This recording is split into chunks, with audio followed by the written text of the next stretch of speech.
Welcome back to this week's Soccer Sofa podcast, hosted by me, the horse. Myself, the stud.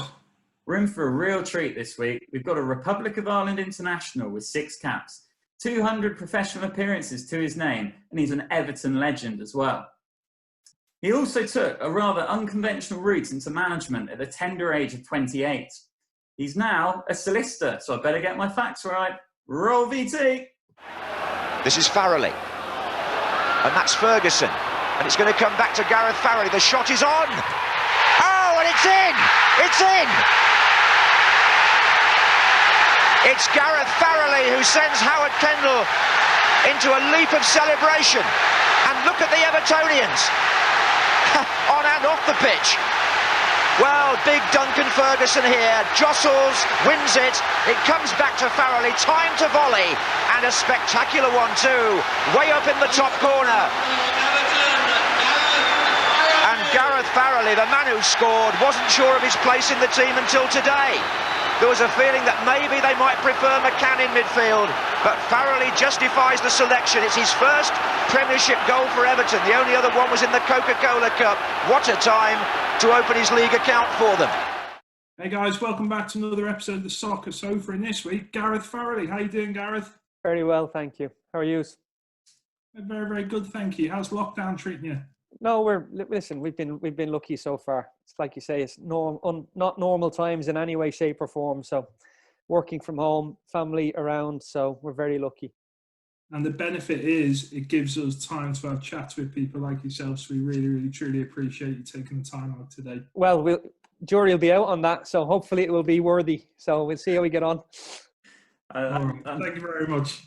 I'm sure you will, Gareth. It's great to have you here, and a good place to start would be right back in the beginning and your school days. What were you like as a school child? I think I was good at school, and unusually for me, and for you probably, I went to an all Gaelic school, so that was my secondary education was at an all Gaelic school called Coláiste Mhuire in the centre of Dublin.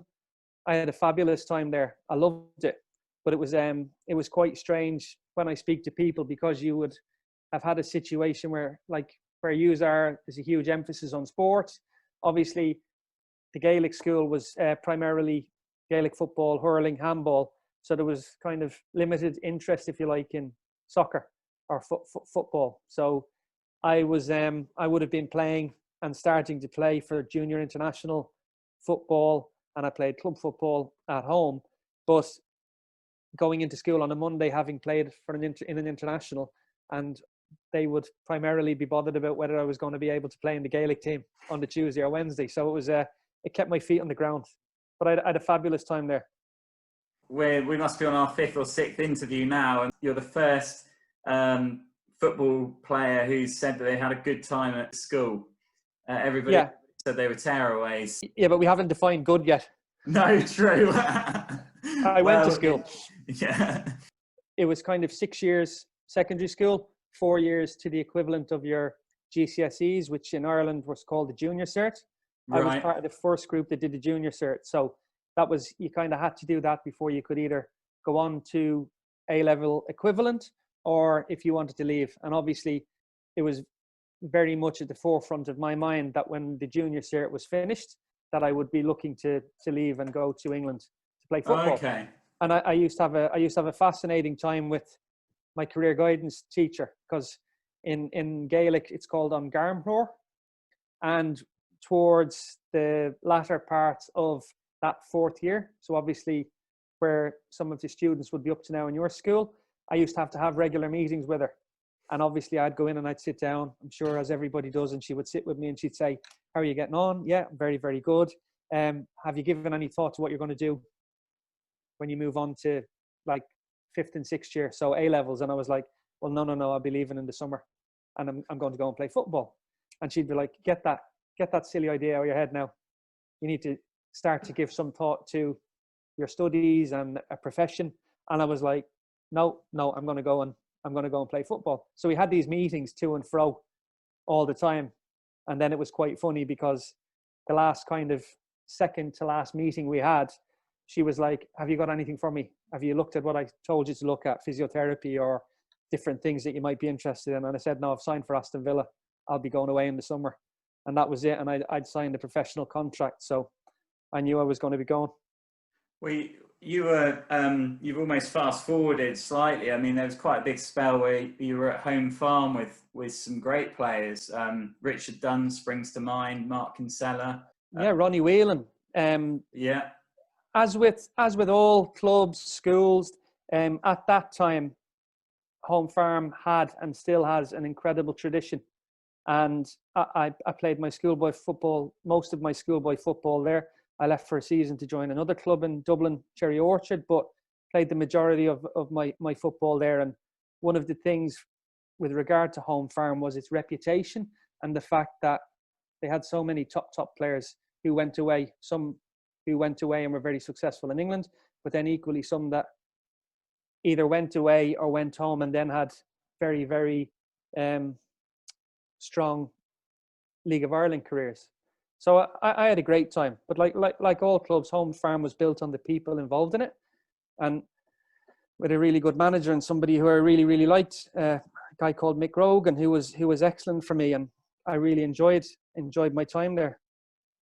And who were the players that were part of your group or your age group at the time? Oh, we had a really, really strong schoolboy team. Some really, really good players. Actually, someone sent a picture around recently about it, but with regards to somebody who went on and played football, Keith O'Neill, who played at Norwich City and played for the Republic of Ireland, he would have been in my schoolboy team, and he had an exceptional career as well. Yeah, and of course, I'm gonna mess with your bullet point list. I can see your bullet point list. Like I'm gonna hop in between as and when the questions. That's all right. Oh, don't worry. Yeah, that's absolutely fine. I'd prefer that it was a free flow.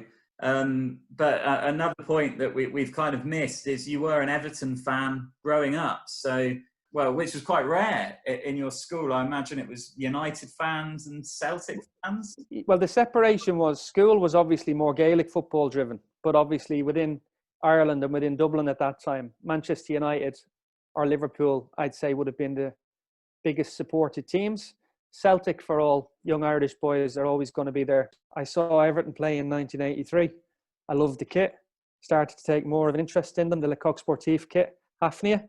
And I remember thinking, oh, I like that. And that kind of coincided then with probably the strongest team Everton ever had. So I was hooked, Everton fan. And then 1984, got to see them win the FA Cup against Watford. And then it kind of went from there. So I was really, really lucky because I got to play for the team I supported as a boy. I get to speak about it a lot, and everybody has their own stories, but growing up, writing the players' names in your copybooks, drawing the crest, and obviously dreaming and hoping one day you would play for that team, I'm incredibly lucky to be able to say that I was able to do that. The thing about Everton, which I really love, and I think it's something that the club needs to keep a really, really firm hold of, is the fact that I get to go back to and I still see my heroes, and like that's amazing. If you go through the team, Neville Southall, Gary Stevens, Kevin Ratcliffe, Derek Mountfield, Pat Vandenhouwe works at Everton still. Then you can go through the midfield: Peter Reid, Trevor Stephen, who I met recently at one of the games, Paul Bracewell, Kevin Sheedy, who you still see, Graham Sharp, who's at the club, Adrian Heath, who was obviously assistant manager to Howard at that time. So I was an Everton fan, so it was one of those things that sometimes, even with regards to doing these talks, and for your students, I'm sure you'll appreciate, or they won't appreciate for you, how hard it is sometimes standing up in front of people. You're happy to play football in front of 40,000, but if anybody asks you to do a presentation or stand up, it's a completely different skill set and challenge. But I try and relate it to the point of saying that when you're growing up and you've got dreams, ambitions, and things that you want to do, having been a kid who sat supporting Everton, to be able to get to play for that club and sort of fulfill what your tick list would have been when you were young of things you wanted to do, try and become a footballer, play at the top level, represent your country, and then say win things or varying elements to that. So I was very, very lucky. And that all started when you told your careers teacher that you were moving on to Aston Villa. So you moved, I believe that was 92. Is that correct? And you were signed by Richardson? Dave Richardson, who was the youth development officer, and I still speak to him to this day. He was a really, really good man. And the backstory with that is the fact that I was an incredible, I was a homeboard. I got a nosebleed if I was too many houses away. So I was probably one of the most ill-equipped kids to leave Ireland to go and play in England. And it was very important. So I went to a lot of clubs on trial. I was given a lot of offers. I was very, very fortunate. And fundamentally, the reason we chose Aston Villa was as much to do with the fact that I thought it was a club where I would be able to settle and deal with the homesickness. And the key to all of that was Dave Richardson. And that was the reason we signed for Aston Villa. I'd been offered more money from other clubs, although which wasn't the key issue at that time. The key consideration with regards to moving away was, is this club going to be able to deal with the issues around moving away, a young guy, how to deal with that? Where were you going to be in your digs? And how would he adapt to all of those things? The crazy irony was that Dave Richardson then left within 3 months of me signing for Aston Villa to take up a role setting up the youth department within the Premier League. And I think it's fairly well documented that your time at Aston Villa, especially as a youth, when he left, was a little bit mixed. I mean, other coaches came in, and obviously the coach I'm going to mention is Kevin McDonald. What was it like working with Kevin McDonald for you? Not a positive experience. And as I say, it's where do I go with that? Kevin McDonald wasn't there initially. There was different coaches there, but then obviously there was a change of management. Ron Atkinson was sacked, and then Brian Little came in. And as is the case within football clubs, he looked to bring all his staff in from Leicester. So then we obviously inherited a new coaching staff, which was Kevin McDonald. There was another guy, Tony McAndrew. So he was with the youth team, and by that point I would have been kind of with the young pros. So it wasn't a positive experience for me at all, but it obviously played a big part in my deciding not to stay there, and obviously for me had an effect on my development pathway, if you like, and how quickly I broke through into the first team. So it was a difficult time, and again, like you say, it's been documented, but there was different things went on in the last kind of year and a half, which is, like we say, tidying up things that have kind of been there, if you like, and needed to be dealt with. So that coincided with a friend of mine confiding in me at a former Villa players game. And it used to be a fabulous experience because the former players used to play charity games between March and November and raised a huge amount of money. And it was a fabulous experience of everybody getting together. If you think about, you would have had European Cup winning, people from the European Cup winning side, more recent players, and a whole host of ex-players from Aston Villa, and we used to have a super time. So within that, my friend confided in me that he'd had an incredibly negative experience in the 80s with regards to the historical sexual abuse that had gone on there. And I found it very, very hard to deal with. One, what he'd gone through, be it the 80s, and then obviously the experience some of us had 90s into the thousands, if you like, and then how the people involved, in this case, the people you mentioned, still managed to maintain positions despite what they had done. So that was sort of the catalyst for starting to deal with it. And the club instigated an investigation, which went on for a number of months. And then that culminated in Kevin McDonald being removed from his position. So that's kind of one part. And obviously there's other issues going on around that. So it wasn't a challenging time for me. It's a challenging time to try and deal with the fact that these things were able to go on and continued, and people were able to maintain huge positions of power, positions of influence, the ability to make or break a career, and there was no checks or balances involved. Also to the point that a parent and a brilliant guy had taken an investigation with his in relation to his son and had been met with resistance and closed doors at every point of that investigation. And he'd been incredibly diligent and showed great resilience to then push that investigation all the way to the Premier League, who conducted an independent investigation into the club, and there was a finding of bullying. So it was a fascinating kind of journey, but I spoke to a huge amount of people in between, amazing people. And even now, in relation to the historical sexual abuse, what those guys have been through, and the courage, strength and resilience they've shown and they're still dealing with is incredible. And it's a bit like where we started with talking about football off camera. The point being that sometimes people only want to see the shiny stuff, and for me, these are people who are like real heroes, as opposed to just lip service and using words or using marketing and advertising to project that somebody's something, or a club looking to protect a particular reputation. They're the people that are inspiring, and they inspire me. So not negative doom and gloom, but it was I had 5 years at Aston Villa. I met some great people. I've still got friends there now. Aston Villa is an incredible club, but the experience you asked me about was one I wouldn't like to see anybody else go through. No, it's an absolutely disgusting scenario to have happened. What do you think was preventing players at that time from reaching out for support? Well, we can equate it. It's not just limited to football, is it? If you look at some of the scandals in recent years, you can talk about any number of those. I think where to go, it being clear and evident that there was a pathway or an individual that you could go to and disclose what had gone on was, for one. Football was a different place then. People like to talk about this old school thing or different things like that. I never really bought into that. I think people could be strong and fair. This was above and beyond that. And I think it happened a lot with regards to coaching.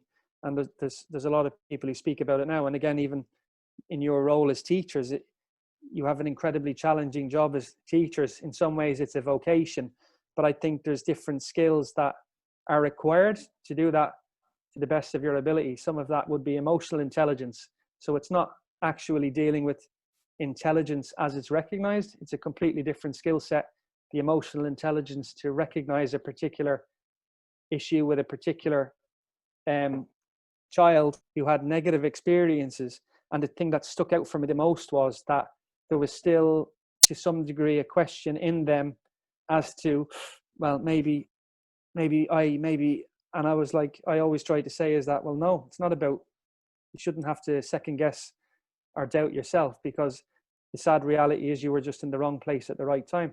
There's a chance that if you had been in an environment with a different coaching structure, system and value system, that your outcome would have been different.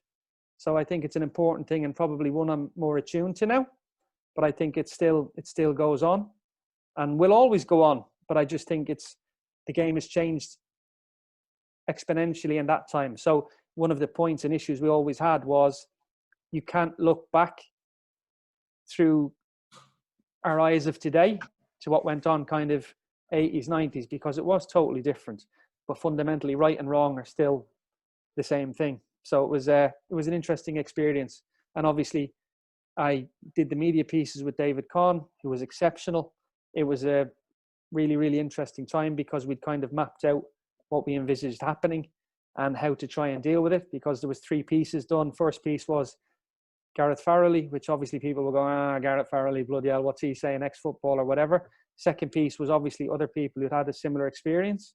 And then the third piece was from the parent who'd gone through his experience. So I think it was a positive outcome, but it doesn't deal with the challenges people faced along the way, because when you look at how difficult it is to excel as an athlete or to become a footballer, it's that's, even in the right environment, it certainly created challenges for people and made it more difficult for them. Beautifully put. Thank you. despite the it's not normally this it's not somber, but I just think it's a reality. It's one of the things that people have to recognize, that it's not just glitz, glamour and Hollywood as people would have you think. There's a lot more challenges and issues to it, and it's not easy.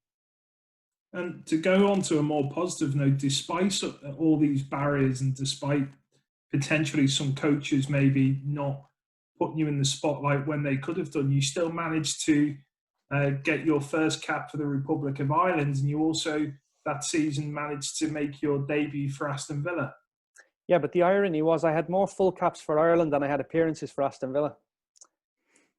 I did. That was coming on to that. No. Yeah. But that kind of shows you. So, but again, that's my point about challenges and the challenges of an athlete and the psyche of an athlete is that I would have, people may have perceived that as confident, but I was quite a strong individual. But even within that, you were always facing challenges, and it comes back to the fundamental basics of, like, we talk about maturity. It's easy for me sat here now talking to you as a 44-year-old than when you're kind of living and trying to learn and get through these things, because you don't have, like I said, the emotional intelligence, maturity, possibly the people around you to help you navigate through these challenges. And that I had more full caps for Ireland. I love playing for Ireland. Mick McCarthy and Ian Evans were brilliant for me, but you still have that self-doubt because you'd be turning up at all the Ireland squads and you'd be thinking, I'm going to be playing, but I'm the only one here who's not playing first team football on a Saturday. And it's like you say, there was always challenges in and around that. So I was 23 times and maybe came on 4, and that was it. But yeah, I was playing for my country. So it was a strange time. Yeah, I mean, that was a very strong time for Villa. I think they finished 4th in the league, 1 cup, and there's some real superstars in that dressing room, the likes of York, Joachim, Mark Bosnich. What was it like being with them? It was great, but I think the other part of it, which was even better for me in some ways, was there was a huge Irish contingent. So obviously you had Paul McGrath there, who I would still say was probably the best player I ever played with. He was there. You had Steve Staunton there again, who was a help to me. You had Ray Houghton. You had Andy Townsend. So there was that association and affiliation was there. But then, like you've mentioned, there was other people: Mark Draper, Ian Taylor, Tommy Johnson, Savo Milosevic came in. In my time there, they won 2 Coca-Cola Cups. The first one was beating Man United, and then the second one was beating Leeds. So it was a good time because it was a positive team, positive squad, challenging at the top end of the table. You were finding your feet. I had a super circle of friends and people in Birmingham, so I had a really, really good time. I really, really like Birmingham, and it was good times. And then of course Everton was your next stop. Yeah, well, Everton was as much to do with, I knew I wouldn't be staying at Aston Villa whilst the coaching staff was as it was. And you talk about debuts. Sorry, Peter, my debut was against Liverpool at Anfield. And it's quite funny because I wasn't expecting to play, as was the case. I used to always, at Aston Villa, it became quite funny because what I used to do is I wouldn't even bring my kit bag into the dressing room because I knew I wouldn't be playing. And that was the time when it kind of moved to 4 or 5 subs. So I always knew if there was a squad of 16, I invariably ended up being number 17. So again, I had a great time because at Aston Villa at that time, the commercial people were awesome. So what I used to do is when the squad was named and I knew I wouldn't be involved, I would go and do pre-match corporate or commercial work, and I had a great time, and there was some brilliant people there. But the away debut was against Liverpool at a time when Liverpool were really, really strong. And I remember the assistant manager saying to me, Gareth, it's your debut, just go out and enjoy it. First 10 minutes, you'll be blowing a bit, but you'll be okay after that. We were 3-0 down after 8 minutes. Liverpool battered us 3-0. So it was a baptism of fire at Anfield. But then my home debut that season was against Everton.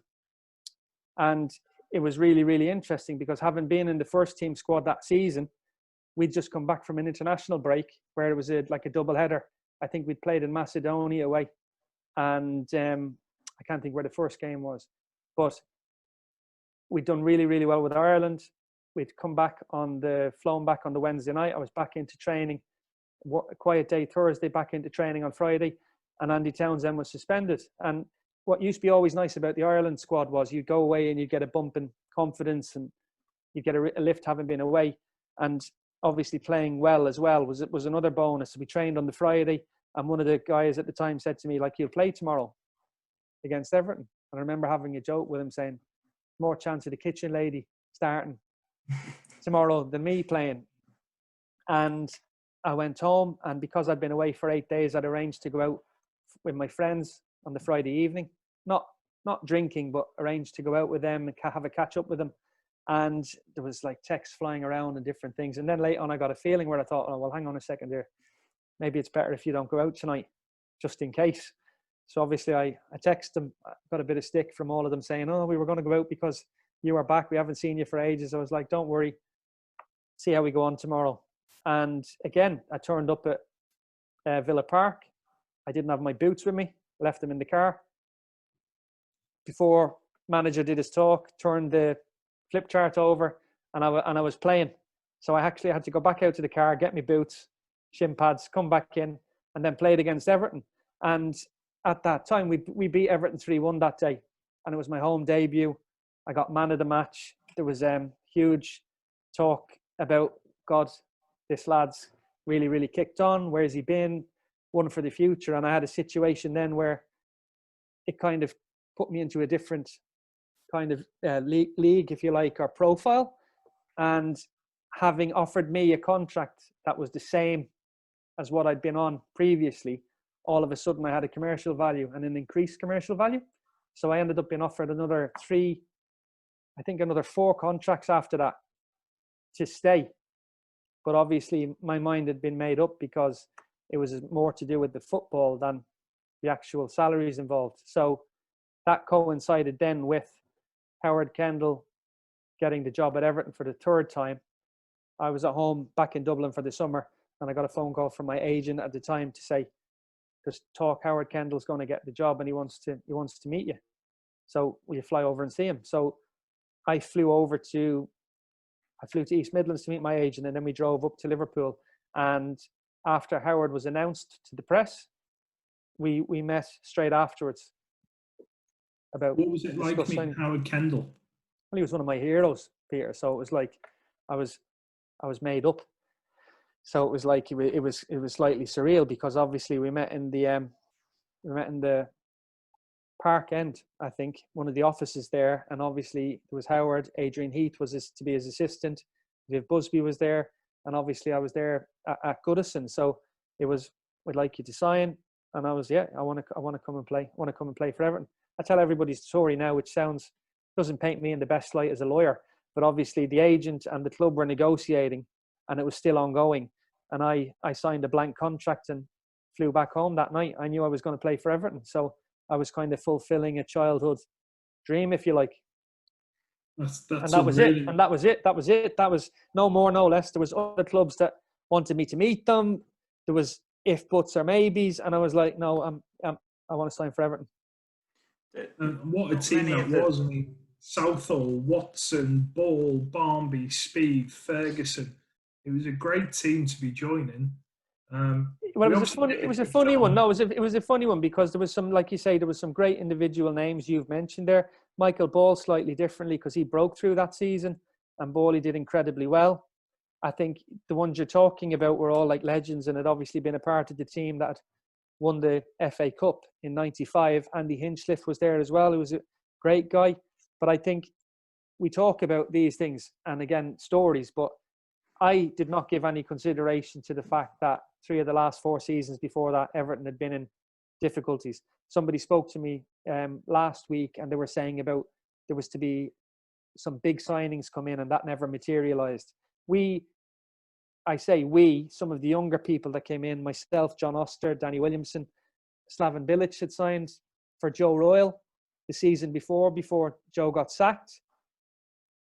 Didn't give any consideration to the fact that team had been struggling or it might be a different proposition to where I'd come from at Aston Villa. I just saw it as an opportunity to play for the team I supported. So it became baptism of fire in many ways, if you like, because as you say, having been a full international and all of those things, your first kind of full season as a real first team professional with responsibilities, if you like, and playing in the team, it became very, very challenging because there was huge pressure and expectation that the team didn't perform to, and then obviously the pressure that came with that. So we sit and talk now, and I would always be honest. What I say to people is that even though I'd been an Everton fan, I probably had no real understanding of the expectation of the fans and the pressure that came with that, the intensity of living in Liverpool and seeing it firsthand. And it took me quite a bit to get used to be honest with you. I mean, I was at the game. I was a season ticket holder at that time and used to go to the game. And I think it's fair to say you didn't throw it on the pitch, did you? No, I wasn't one of them. But I think it's fair to say that, you know, your Everton career didn't really take off. You didn't become a regular in the side. How was that? You've just joined your boyhood club, but you can't quite break through to become a regular. No, I think if you look at football as a model, what tends to happen is with young players, talented young players, what tended to happen was if you're playing in a team that's doing really well, there's an opportunity for the players to kind of dip in and dip out. So they step in, they do well, they have an impact, and then they're kind of managed and looked after, and then they'll go in for a little bit longer. And it's age old. It's not like dazzling tactical mastery in any way, if you like. But for us at that time, we ended up in quite a pressure situation straight away. And during the lockdown, obviously, a huge amount of people have been engrossed in The Last Dance and Michael Jordan, which has been an amazing series. But one of the things is Michael Johnson spoke about bravery, about the amount of shots he had that he missed, the amount of things that didn't go his way, the amount of things that you hope for a different outcome. And the point was you have to keep going. Everton had come from the Dogs of War, which was a really, really strong identity. I was a footballer. So I came off the pitch, and if I hadn't had a lot of touches, if I hadn't created chances, if I hadn't had shots, then I didn't think that I'd contributed or played well.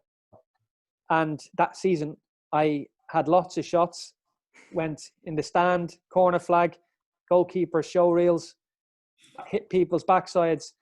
But for me, it was always about if you keep going, if you keep doing the right things, if you keep doing it, it will turn around for you. So within all of that, and dealing with and adapting to that expectation and pressure of playing for Everton, it wasn't about being a regular or not. Everybody was going through a different challenge, and that challenge and pressure actually grew as the season went on, because Everton as a club ended up in a situation again within 4 years where you ended up going into the last weeks of a season in a relegation battle. And nobody had envisaged that, and nobody wants anything like that on their CV. Everybody wants the nice stuff about talking about the fluffy clouds about, oh, well, it was great and we had this and we had that. And that wasn't my experience. And it was a challenging time for me. And it comes down to the last day of the season. You say about keep taking shots and keep challenging yourself and having a go. Obviously, the last game of the season, you pull a thunderous strike with your weaker foot into the top corner to keep Everton up. Talk us through that game. That game was incredible, but the point about the game, which I say to people again, that's interesting, is that we played Leicester at home 3 weeks before that, and I missed a chance. And we talk about being an athlete. The one that comes back to me is that one, because it was a side foot volley, left foot. I should have scored. If it had hit my knee or my arse and gone in, nobody would have batted an eyelid. I connected with it too well, and I put it over the bar, and the atmosphere changed for me noticeably. There was more pressure. Fans were on my case massively. And what happens in that case, sod's law, is that every time the ball comes to you, there's a tackle and it will come back to you all the time. And for that last kind of 20 minutes, it wasn't a nice experience. And I'd never experienced anything like that in my career before that. So the following week, I was a sub where we played Sheffield Wednesday. We got beat 4-1 at home. And then second last week, we played Arsenal away. And obviously Arsenal beat us 4-0. Were presented with the Premier League that day. I joke about it because I was sub and I came on at half-time, and obviously I played really well, but you can't turn around and say to anybody I played really well when you've just got battered 4-0. And I had a joke with my son because I was at the Emirates 2 years ago, and we went into the main reception.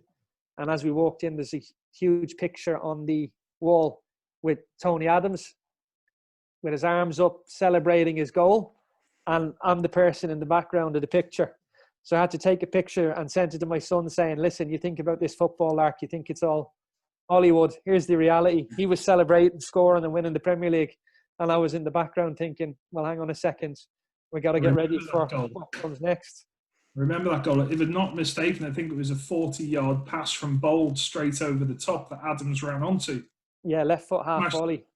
Smashed it past Thomas Myra. Yeah. So within that was we got the bus home from that game, and it was, you talk about a week, and as an Everton fan here, everyone, it's still fascinating for me now, 22 years later. Everybody has their experience of that day. It's a significant day. I'm extremely fortunate to have played a small part in that. But we got back, and on the Monday, there was a corporate day with the jersey sponsors at the time, 1-to-1. The squad had to go to Pontefract races. So there was a group of us who turned around and said, I don't want to go to the races. I'd rather play in the mini derby and get some match fitness for the week ahead. And it was like, right, okay. So there was a small group of us played in the game. I think we won the mini derby. We had a warm down on the Tuesday. There was a day off. Then we trained on the Thursday, and I think on the Friday, Howard wanted us to have another day off to like try and keep the pressure off the group. But the group turned around and went, well, no, we want to train. So everybody was in and trained normally. Then on the Saturday, still probably trying to recover from Pontefract races. Yeah, Monday to Thursday must have been a heavy one.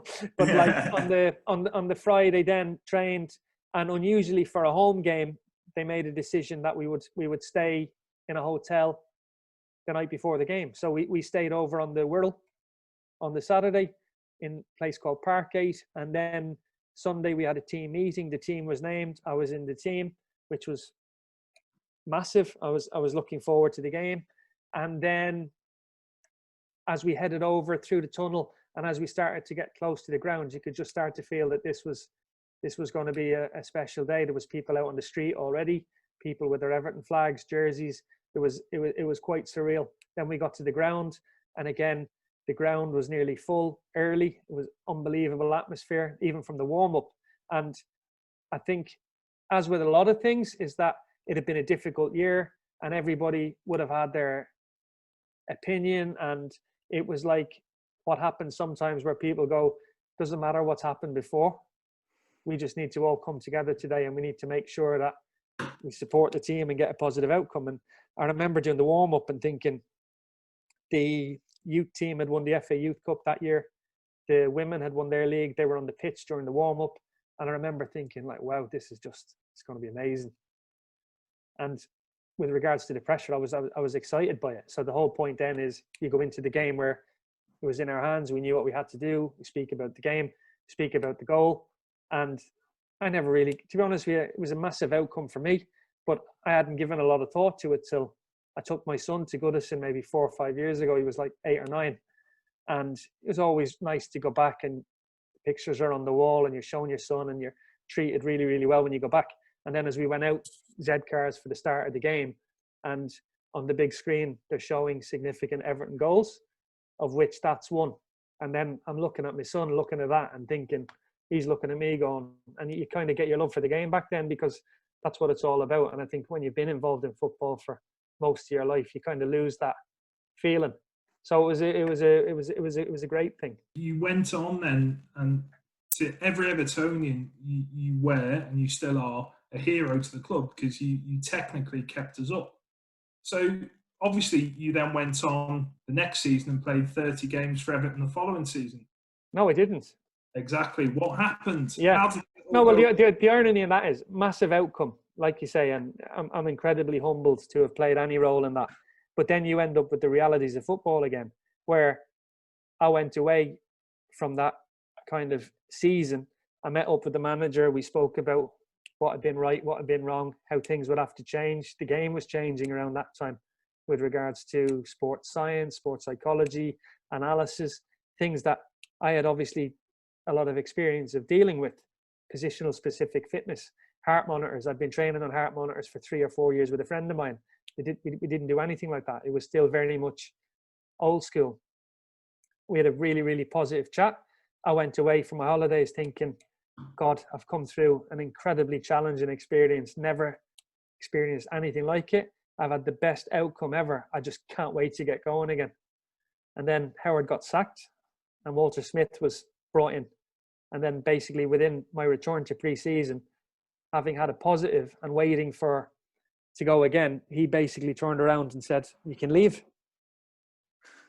So you go from that to playing 8 minutes football for Everton the next year. I came on as a sub against Newcastle, I think, and I played a game in the Coca-Cola Cup equivalent against Oxford United, where the manager changed the whole team. It's never changed. Managers change the team for that early cup round because they know the players aren't match fit and they know there's a likelihood they won't perform to their maximum ability.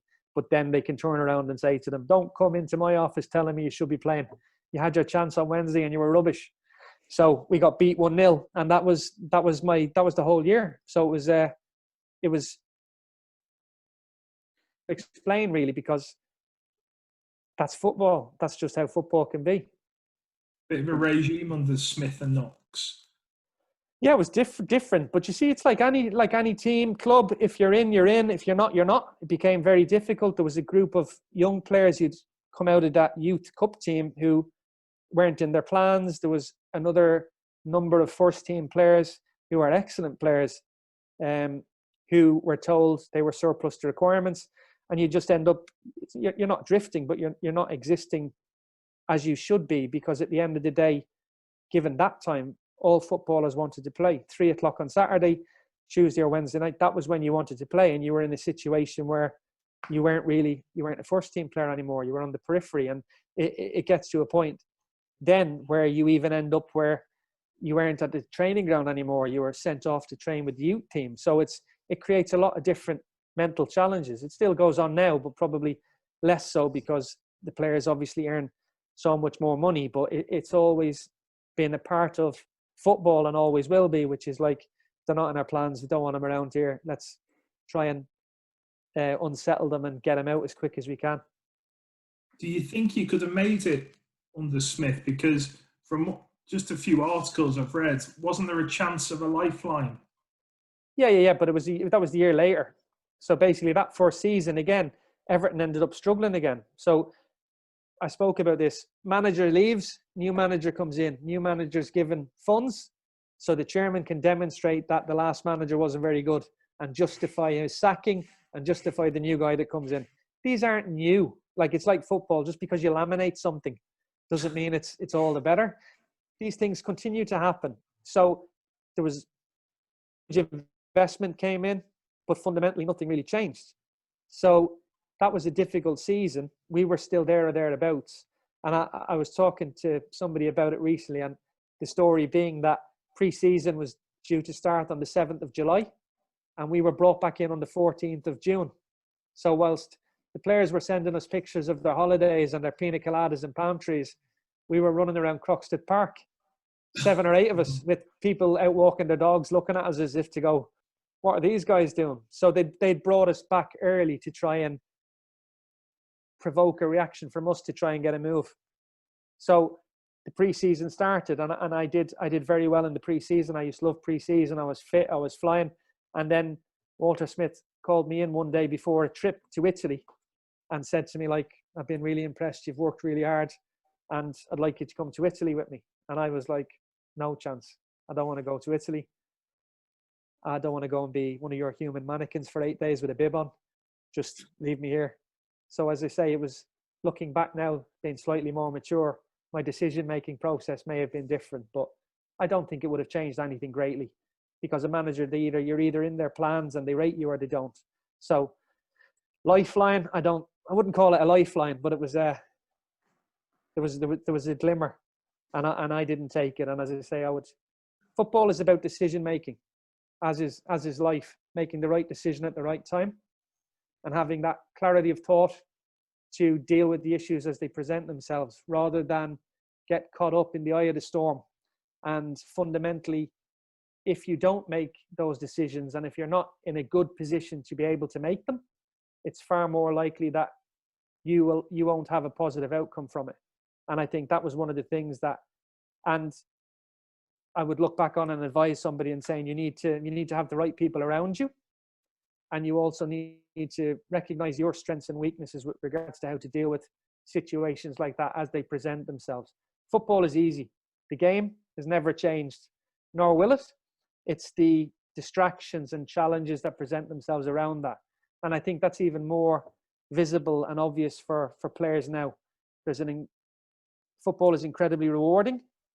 People are remunerated very well, but it's not about money. All of those players still face the same challenges we all faced.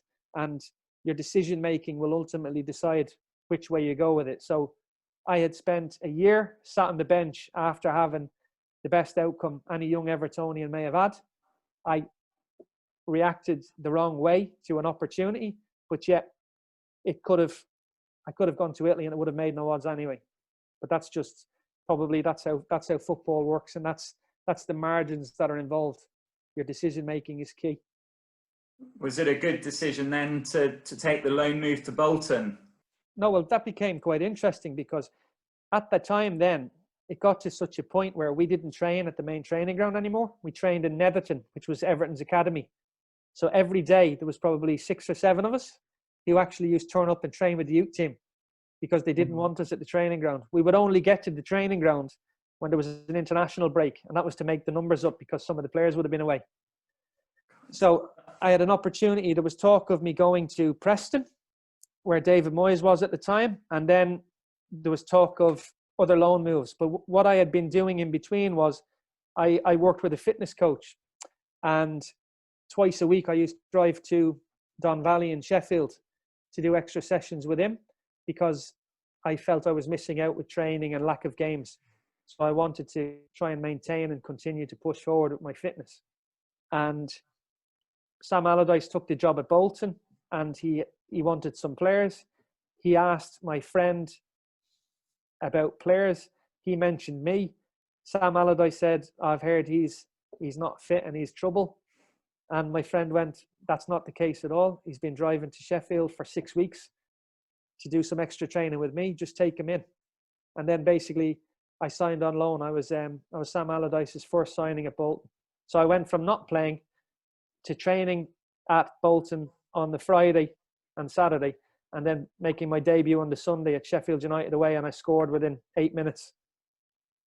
It was an impressive debut. I've got to ask though, does your friend have a name? Ed Aronofsky. He's a brilliant guy. He was involved. He's one of the leading sports scientists in football in his time, and he worked closely with Blackburn when they won the Premier League. He worked with Leeds for years when they got to the semi-final of the Champions League, and then he worked at Bolton. He came into Bolton actually after that, which was brilliant for me. He's a brilliant guy. And then, of course, so 99, that was when Bolton were in Division 1, or what's now the Championship. And then really had a good couple of years there that led to a promotion in, I think, 91, wasn't it? 2001. Sorry, 2001, yeah.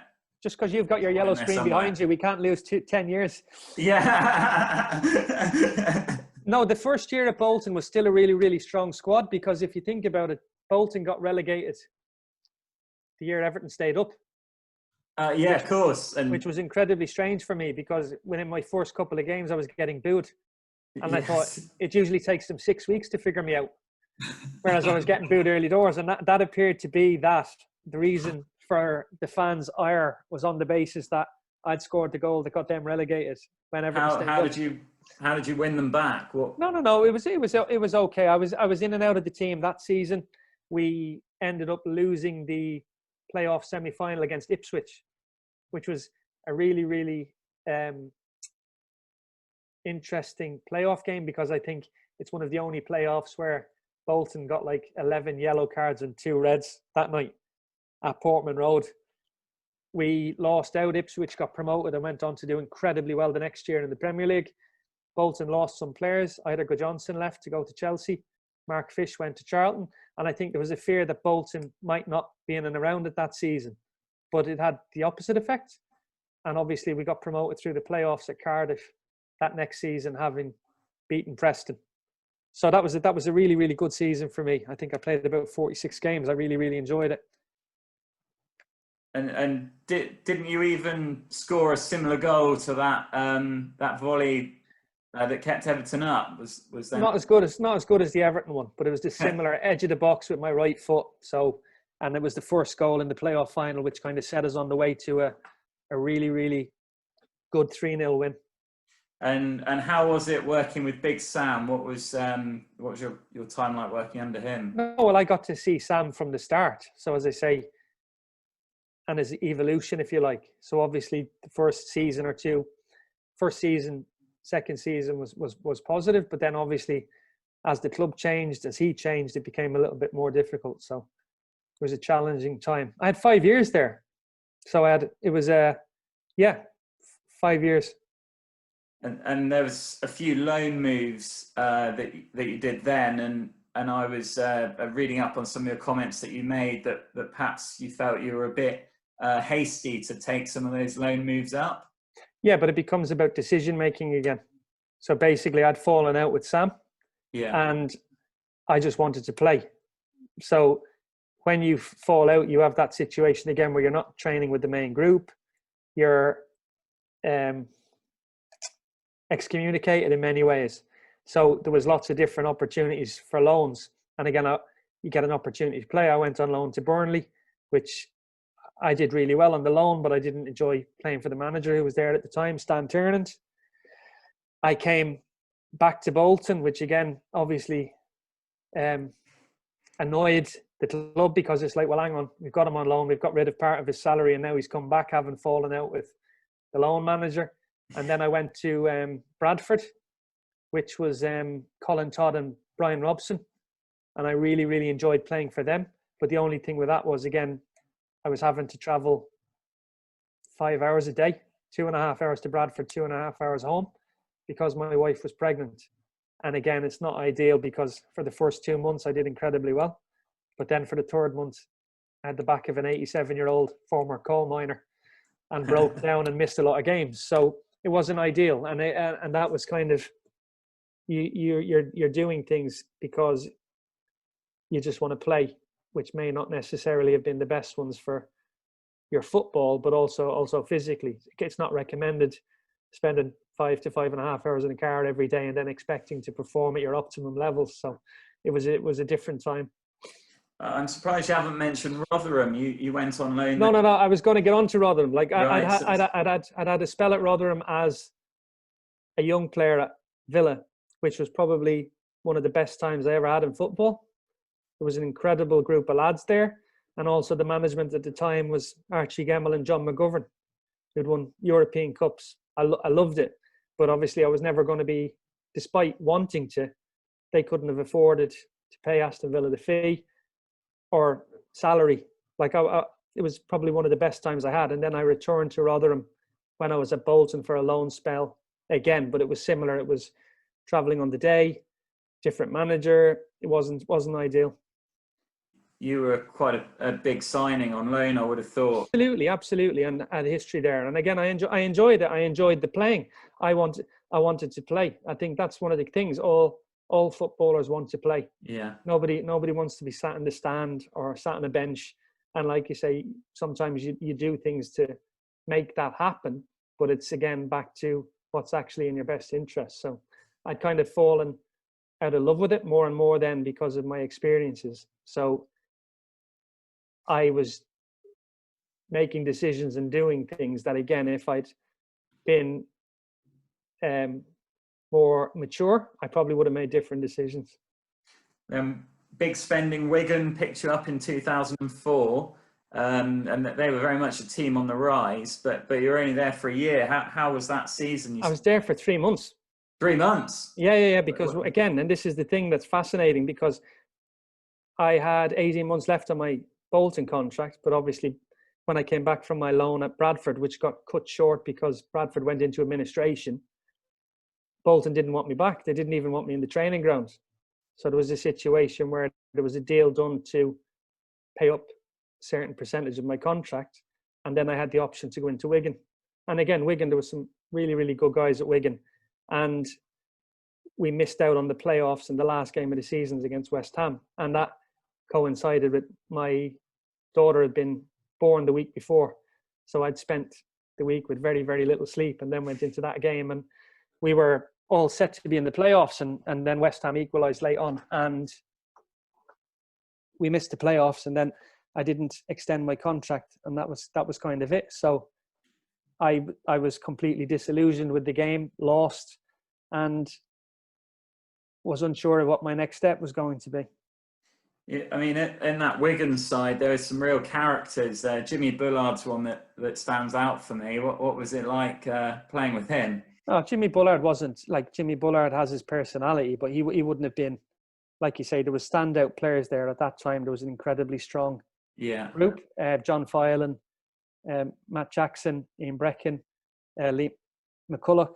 There was people, Alan Mahan was there, Jason Roberts, Nathan Ellington, Leighton Baines. So Wigan had already invested heavily in their playing squad. So like that was a squad that was definitely pushing forward. It had an exceptional year that year in the championship, obviously missing out on the playoffs. But then the next year, obviously they went one better and got promoted. So there was a strong core group there of people. So it was they did very well. I'm trying to remember who was the manager at the time. Paul Jewell. Oh yeah, Paul Jewell. Yeah. I do remember. Yeah, very strong team, and they obviously went on to do quite well in the Premier League. Yes, surprised everybody. Did incredibly well. But then this brings you. I'm thinking about 28 years old at this point, and it was your first chance at management with the Bohemians, player management. Yeah, you're being kind. This comes back to being stupid and making bad decisions. So I was going to move on to that in a moment, but no, you can say it. I'm fine with that. Don't worry. Even with your yellow screen, you can call me stupid. 28. I walked out of the Premier League. I'd fallen out of love with it. I got a player manager's opportunity, and what I thought was, I've played for good managers, bad managers. I'm going to go and build my own structure. I'm going to go and build my own. But what I didn't realize, and again, this happens a lot with players who move from playing into management quite quickly, is that you've got enthusiasm, endeavor, and a will to succeed, but sometimes the circumstances around you are not conducive to you being able to be successful. So I had good managers, bad managers. I inherited a chairman and a board of directors. I had 2 years at Bohemians, which from a learning curve were incredible. I couldn't have replicated the learning in any other field, but it was just crisis management and firefighting, budget issues, player issues, club issues. So I did it for 2 years, and then resigned and came back to the UK. Would it be fair to say you were slightly missold the package that you were going to be working with? Yeah, very much so. Because again, even though I was young, I went over with a plan. I had a plan which was to replicate at that time, similar to what Rosenborg had done with regards to developing young Irish players, to move them on to England, but for them to be equipped to come and not just come over here for a year or two, but to actually have a sustainable career here. And that would benefit Bohemians along the way, because they would be able to generate transfer revenue. But within 6 weeks of being at the club, I got called to a board meeting to say that the Irish model is quite different, because they get into the European rounds earlier. Yeah. And what had happened with the previous manager was they had budgeted on getting to the third qualifying round, which would have been worth a certain amount to them. And they'd achieved none of their objectives. So the budget that had been agreed with me was not possible. So within that 6 weeks, I think they turned around and my budget was cut by 35%. And Bohemians was a fascinating club, because at that time, one of the directors, who was a really, really good guy, worked for the Irish Revenue. So Bohemians paid all of their tax correctly, whereas there was still clubs in Ireland that were paying net. So I'd been in dressing rooms in England for like 12, 13 years and never knew what anybody was earning. Whereas I went into Ireland in a situation where everybody knew what everybody was earning. So you would be sitting with someone and you would say, well, what are you on? Oh, well, I'm on X net. So you'd be going into a negotiation with a player. And I knew at the time I was inheriting a dressing room that had 12 players out of contract. and I got to keep 2. Yeah. And it would be like you in your office one day where someone goes in and goes, well, I really want you to stay, but I can only offer you £800. And then they'd walk out to the next guy in the room and say, he's only offered me 800. It's a joke. So then the next lad would come in and go, don't offer me 800. I'm not having that. I want 1,000 and I want it net. So it ended up being fascinating experience, but certain parts to it I really, really enjoyed. And then other parts, as I say, the learning you take from it is the fact that it's going to be very, very difficult to succeed in competition against others if your castle is built on sand. And as I say, be it through the financial resources, there was a lot of teams incredibly well resourced and paying a huge amount of money then, and that we just weren't able to compete at that level. And again, similarly, then it becomes difficult because Bohemians is a huge club with a massive fan base, and you're not meeting their expectations. So after 2 years, I made a decision with my wife where it was like, I'm not going to be able to do what we want to do here, and it's better now to just resign. I went, you talk about managing things, and it is prevalent to the challenges some of the players are facing now because the club weren't able to pay wages. So for weeks, so you end up in a situation where you're asking your players to go out and bleed, work their backsides off and commit everything, which they did. But then they're coming to you and saying, Gareth, my mortgage is due next week. Like, when are we going to get paid? And even for me, you end up in a situation where you're going 6 or 7 weeks without money, and you're the player, and then you're also the manager, and you're having to deal with these things. So you're trying to manage a squad. Then you end up being involved in trying to secure some funding to get the cash flow going again to keep the club moving, which we did at the time because there was a car park at the ground, and the club had a deal with the local hospital for car parking, and that was kind of their one revenue stream that they had to keep up with the payments. So you on a day-to-day basis, you never knew what call you were going to get. But I swear the Bohemians ground is about 3,500, holds about 3,500. So surely you're never going to get the ticket revenue to generate the money anyway. Bohemians is an incredibly well-supported club, and that Right. ground, Daly Mount Park, has an incredible history. It's an incredible ground, and it's due to be redeveloped now. But yeah, it was a different time. It's like anything, basic economics. You talk about business and economics. The point was, if you speculate that you're going to receive European money of 200 to 250,000 based on performances and getting to the third qualifying round of the Europa League, and you don't do it, there's going to be a hole in your cash flow. And then, like you say, you're looking to backfill it. So it was a challenging time, but in many ways presented me with situations and scenarios that I would have not had any kind of exposure to at all. I think you had one player turning up on the night of the game saying they hadn't been paid. Dominic Foley, was it? Yeah, Dominic Foley was an incredible footballer. I played with him from when I was a kid in the Ireland squads. He was at Wolves as a kid. Yeah, and we talk about becoming a lawyer, but it was my first exposure to the FIFA regulations on the status and transfer of players, because basically you've got a player coming into you, having trained all week, coming into you in the office before a game and saying, I'm not playing, I'm leaving tomorrow. I've terminated my contract with just cause because the club hasn't paid me money they've owed me for 8 or 9 months. And that was what happened. Yeah, you can't exactly knock them for either. No. Yeah, but so the backstory to that was we qualified for Europe, the Europa League, and we played against FC Ghent, and we played them at home. And one of the reasons they changed the season format in Ireland was a summer season, March to November, one of which was to give the teams an advantage in the European qualifiers, hoping that you're playing teams who are only coming back into their pre-season whilst you're match fit and at it. And we played Ghent at home, big occasion, big game. We beat them 1-0. I was probably irate afterwards because I didn't think 1-0 was enough. Dominic Foley had performed incredibly well. We spent the whole week working on defending and preparing for the second leg, knowing that they would be a further week into their pre-season and would be a bit sharper, and conceded from the kickoff. and lost 3-1 away.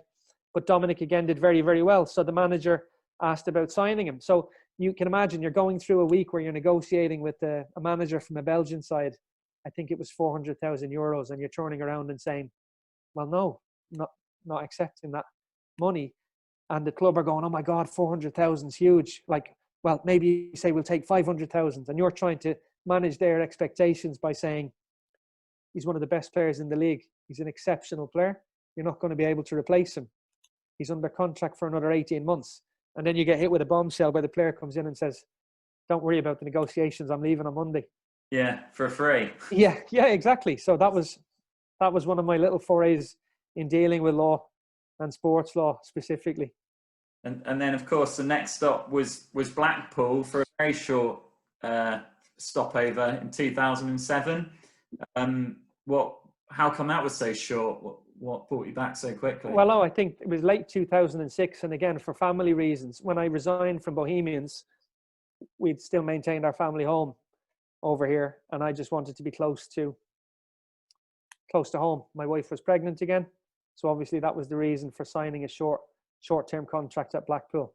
And again, that was an exciting time at Blackpool, because Blackpool had a lot of investment, really, really strong squad, and got promoted that year to the playoffs. Simon Grayson, wasn't it? Yeah. So that was a good time to be there. And then they beat my team, Yeovil Town, in the finals. So right, God, yeah. Gutting. Anyway, swiftly moving on. Then you turned up at Cork, and I'm looking at you've had some unlucky brushes with financial problems because you came across financial issues again at Cork.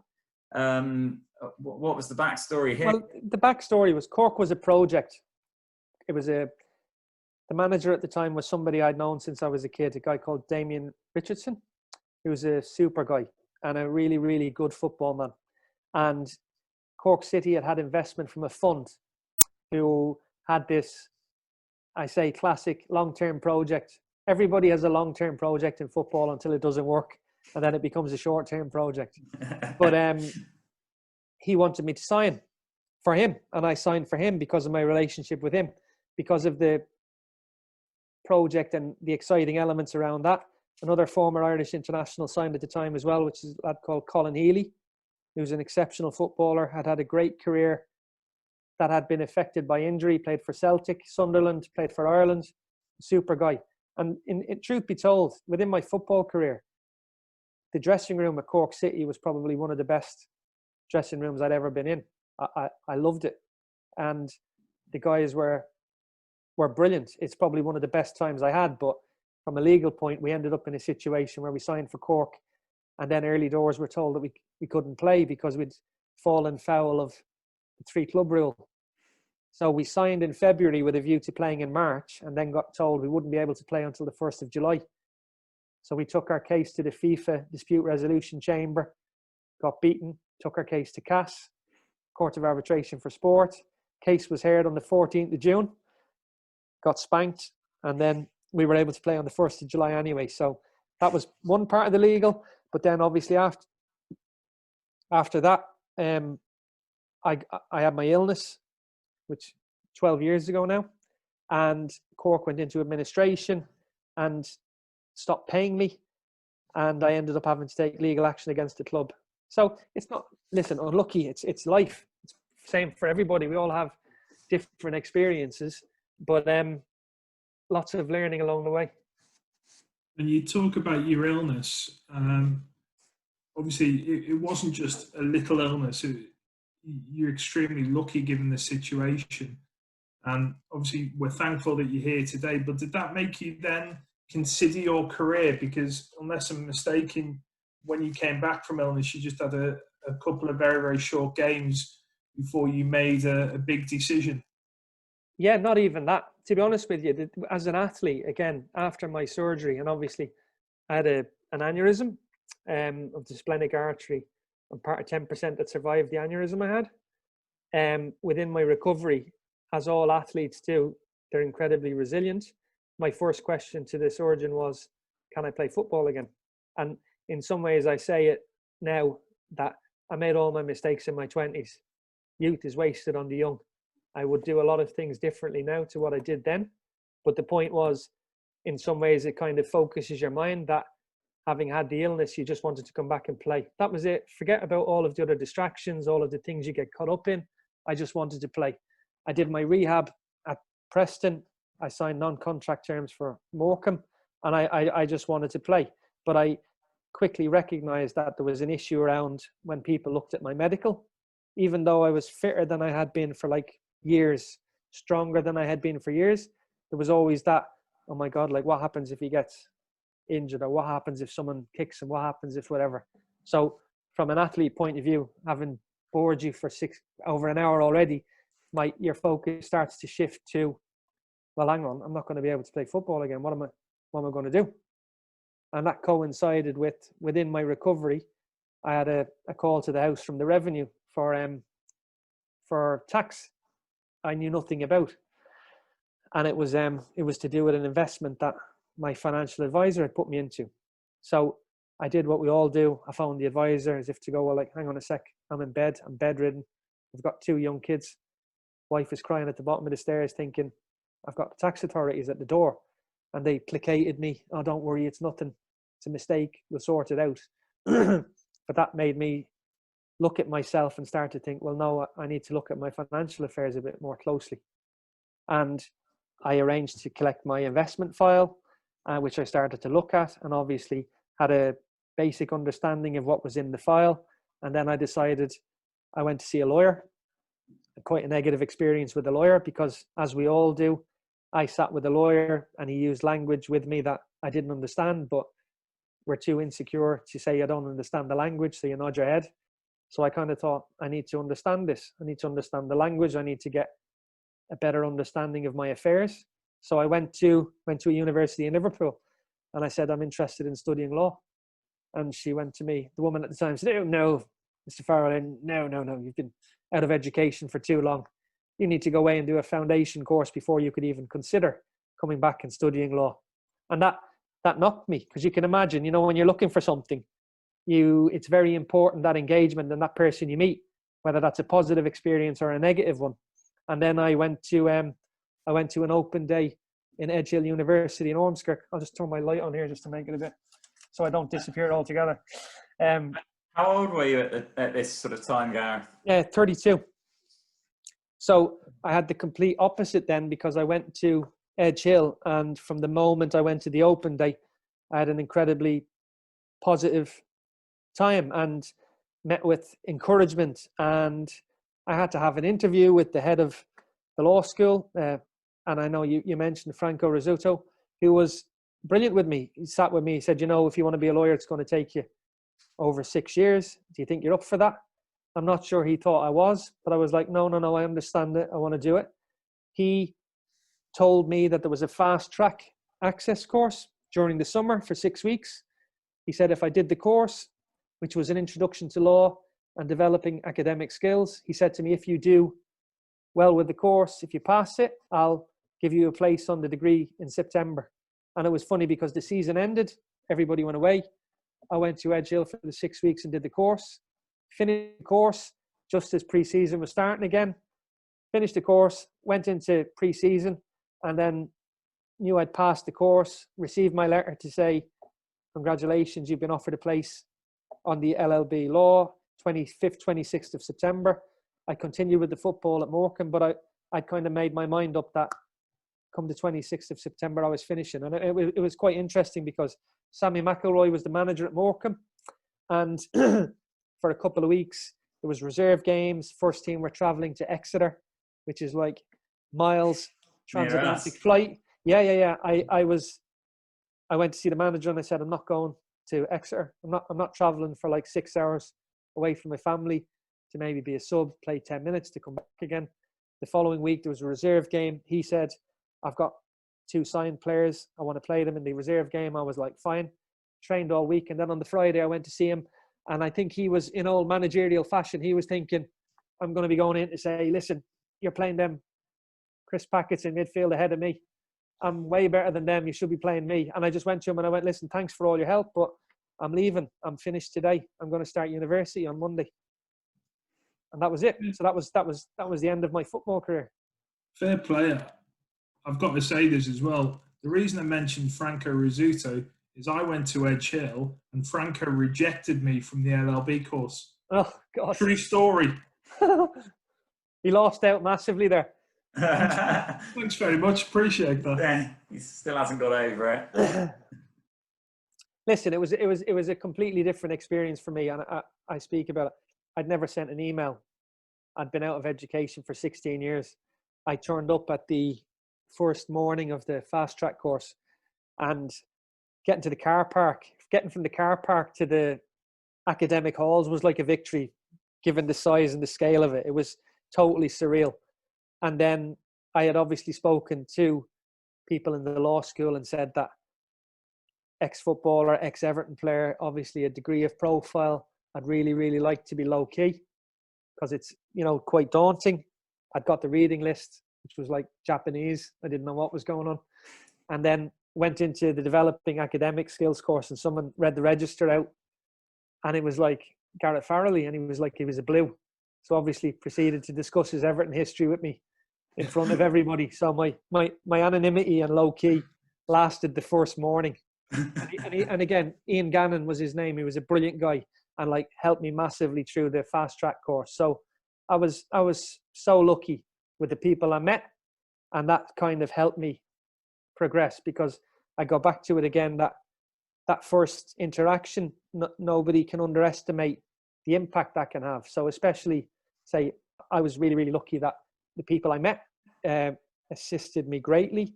I liked the subject, so it was kind of, it became easier for me.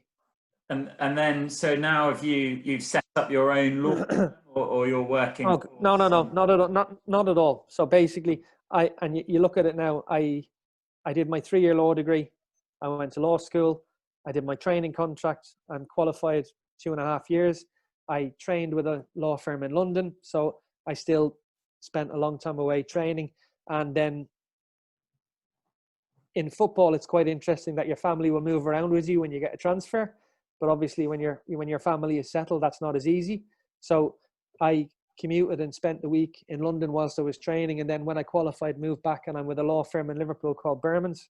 And I've been there for over 2 years, and I really, really like it. Work with some really, really talented, supportive people. So I deal with commercial litigation.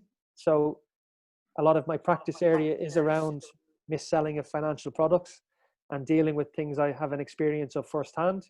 So dealing with agents, financial advisors, promoters, lots of interesting work. And then I've naturally moved towards a lot of sports law work, which again is really, really stimulating, because having, like you say, haven't had a career for like 16 years and been involved in it, it's still nice to have that involvement now. And I think it's a positive thing for me, because again, sometimes being a lawyer, learning, starting at the bottom of a new ladder, it can be challenging. And then the sports interest is something that is stimulating, and you can be having a day that's quite difficult, and then you might get a call about a case, and it's like it gets you going again. So yeah, I'm very lucky. So what is next for Gareth Farley then? Next, back to work tomorrow. No. Within that experience, as I say, for me, I think the key thing you talk about, like for your students and different things, is that you can do anything you want. You can achieve anything, and there's no reason why not. Aim for as high as you can, but it takes just certain things along the way: determination, resilience, the people you meet. You can't underestimate that. And obviously, the role you guys have as teachers is that it's a position of authority, but it's also a position of influence. And that's in relation to having the first part of the discussion with you about football. But also, when you take it away from football, those principles still remain the same. And the thing for me is, I wanted to be a professional footballer. I had certain dreams. I was very, very lucky that I managed to achieve those things. But then obviously in the second career now, I'm no different. I want to be the best that I can be in relation to that field.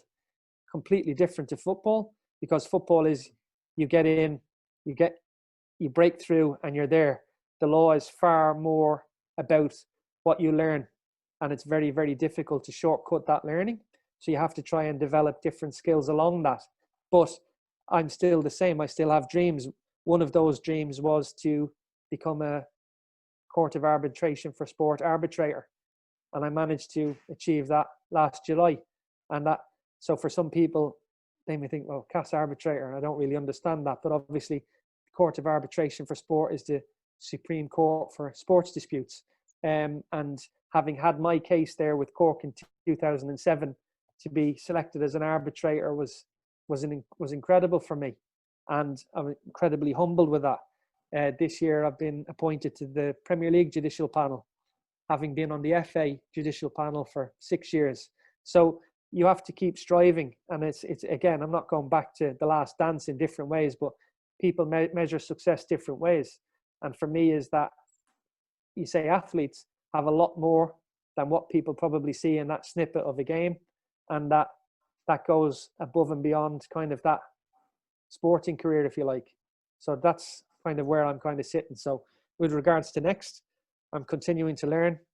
I'm involved in lots of exciting things, and I just want to continue to do that, because you'll never, like people say, you'll never replace that football career. But for me, there's ups and downs to that football career. I think I've been quite lucky in that, in finding something else that I like. I'm not missing it or pining for it, if you like. And I think that can be a challenge for some of the athletes, dependent on how much of their identity was associated with what they did before. And that comes back to the gift of education, that you never stop learning. So having qualified as a lawyer, you naturally sit down and go, what am I going to do next? I wanted to do a master's. So obviously I was able to take part in a master's program for your international players that UEFA run. And that was a 20-month course. And the course was incredible. The content was incredible. The people running the course and involved in the course were incredible. And then the participants, I met some exceptional people on the course, a lot of whom have become friends now. And they're all looking at making that transition into different roles within the game. And I think you'll be hearing a lot more about them, because they're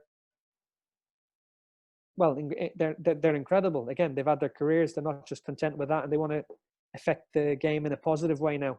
And I think the more ex-athletes, not just say footballers, that educate themselves now outside of their career period or during their career period, have so much to offer sport, be it through administration, different roles in clubs, associations, wherever they'll turn up, will only be a positive. Well, on that note, Gareth, we just want to say thank you very, very much. You make some amazing points, and we hope to pass this message on. Thank you very, very much for your time, and we hope to see you again sometime on the soccer sofa. Yeah, no, pleasure to speak to you.